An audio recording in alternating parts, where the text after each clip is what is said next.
logros. Eso simplemente es una incapacidad del sistema de explicarle al padre, pero ese fue otro de los problemas que vimos claramente, que ahí había una incomprensión de los padres de familia de todo el proceso. Y otra cosa que nos pareció muy interesante de la discusión es que todos sí decían que la evaluación debía responder al planteamiento pedagógico del colegio y que los planteamientos pedagógicos podían ser muy distintos. Esa, dijéramos, fue la que más nos llamó la atención, porque la gente defendía con mucha pasión sus posiciones y no llegaban a un acuerdo. Y cuando uno veía detrás, lo que había era distintas posiciones frente a la pedagogía. Y uno, por ejemplo, ¿qué posiciones? Por ejemplo, o sea, hay unos colegios en donde la rigidez, hacer perder, poder amenazar al muchacho, es decir, una cosa muy rígida, funciona. Y hay otras en que dicen, el planteamiento, como alguien me decía a mí, quiera los que ellos después aprenden. O sea, el planteamiento un poco es, acompañe los que ellos van aprendiendo y ellos van pasando, y usted no tiene por qué hacerlos perder el año. En las dos posiciones tú ves colegios muy buenos. O sea, colegios muy rígidos son buenos y colegios bastante amplios son también muy buenos. Entonces, la reflexión que se hacía es, probablemente, es decir, los dos tienen razón y estas decisiones de pronto se pueden tomar en el ámbito institucional con algún orden de equivalencias, pero realmente pues llegamos a esas conclusiones que de pronto lo mejor era que cada uno tomara sus decisiones. En todas las cosas, no por lo que nos estaban diciendo ellos, y era que el 230 hubiera deteriorado la calidad educativa del país, porque nosotros creemos que en esta última década el país ha mejorado calidad educativa. Inclusive lo demostramos en las pruebas internacionales, no al ritmo que nosotros quisiéramos, pero no se ha deteriorado la calidad educativa. Entonces no es porque el 230 haya deteriorado la calidad educativa, sino un poco pensando en que de pronto más autonomía de las instituciones educativas para que planteen un esquema de evaluación acorde a su modelo pedagógico puede ser interesante. Y más tarde, si quieres, me refiero a lo que nos puede pasar, que es un poco la crítica que tenía anterior Bernardo, y era que de pronto haya mucha anarquía. Y que yo me temo que es lo que va a pasar, porque, y esa es la crítica principal que yo le hago al nuevo decreto. Dos críticas le hago al decreto. Primero, me parece un decreto muy, muy costoso. A usted le debió costar muchísimo este decreto, por lo que me cuenta, por todas las consultas. Y es un decreto que se reduce a un artículo, ministra, un artículo. Usted lo hubiera podido resumir. Nosotros nos quejamos de que los decretos no se leen. Usted hubiera podido resumir este decreto en un artículo. Se deroga el decreto 230, hagan lo que se les dé la gana y nos vemos dentro de 10 años. ¿Así de radical? Eso es lo que dice el decreto, no dice nada más. Dice algo importante. Además, pero eso ya existía y el decreto lo vuelve a repetir, las evaluaciones del ICFES, las del Ministerio son obligatorias, las nacionales e internacionales son obligatorias. Pero fuera de eso no dice nada, es un decreto costosísimo. Pero un segundo, Bernardo, explícanos qué quiere decir, hagan lo que quieran, que cada institución tenga la autonomía es lo que dice el decreto.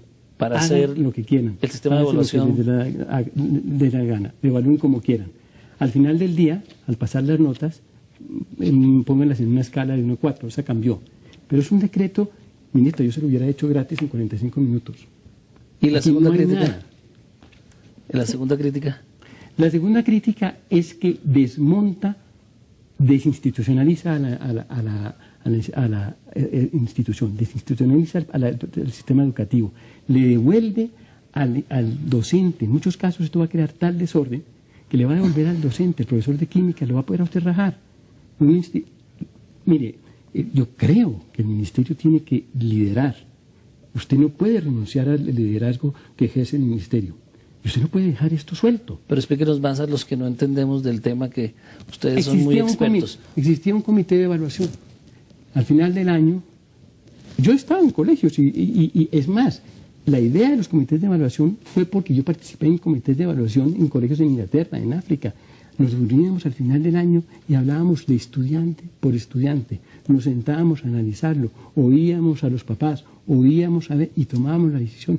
Eso, el decreto como lo derogó el 230, no queda nada, cada colegio puede hacer. El rector puede decir, yo soy el que decido aquí en este colegio quién pasa o no.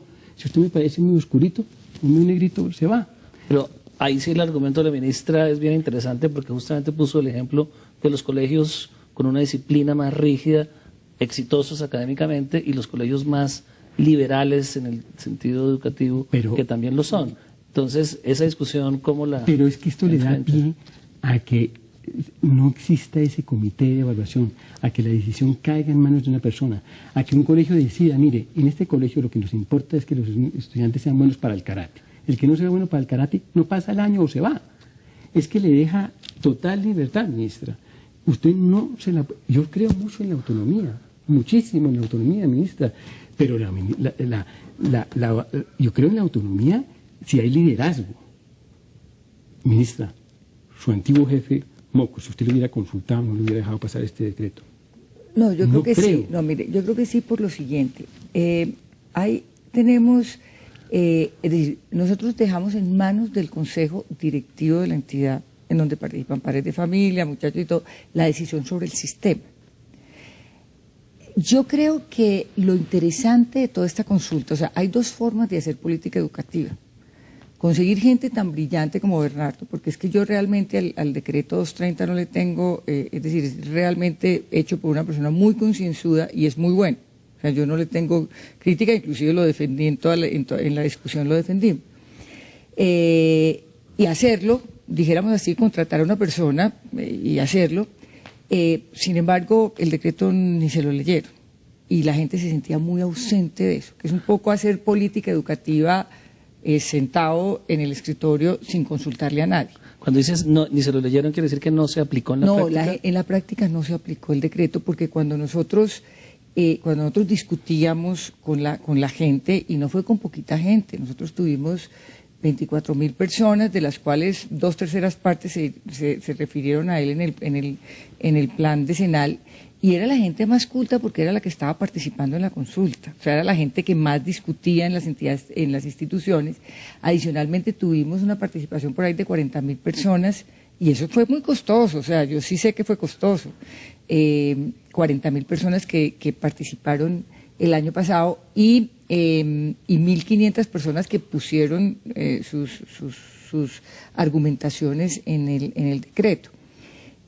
Yo lo que creo es que por eso llegamos, dijéramos, a un esquema bastante amplio para que todos pudieran caber, pero yo creo que lo que más valió ahí, ya lo que quedó como saldo pedagógico. O sea, esa discusión que ellos hicieron realmente es lo que quedó efectivamente en la cabeza de ellos, que cuando tú llegas y sueltas un decreto, 5 años, la gente ni siquiera se lo lee.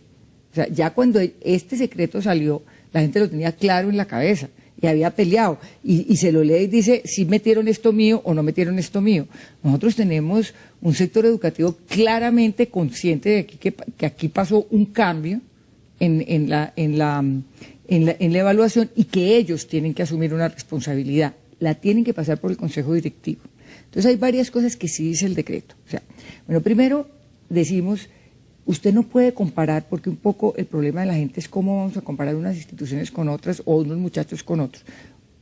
En el sistema normal, usted no compara los colegios con la evaluación que individualmente hace el colegio, por más normado que esté como en el 230, porque lo que dice un colegio no es lo que dice otro. Inclusive cuando nos calificaban de 1 a 5 a nosotros, el 3 de un colegio no era el 3 de otro colegio, y nunca se podría comparar así, tanto que las universidades no reciben los muchachos porque lo que digan los colegios, las universidades las reciben por el examen del ICFES. Entonces nosotros decimos es, para dar cuenta de la calidad educativa general del país y de la calidad de los colegios, nosotros tenemos las pruebas censales, y son obligatorias. Eso es lo primero, dijéramos, que establece el decreto. Segundo, hay que hacer un sistema de evaluación, pero cada institución lo puede hacer, con unas reglas del juego, entonces pueden determinar varias cosas en ese sistema.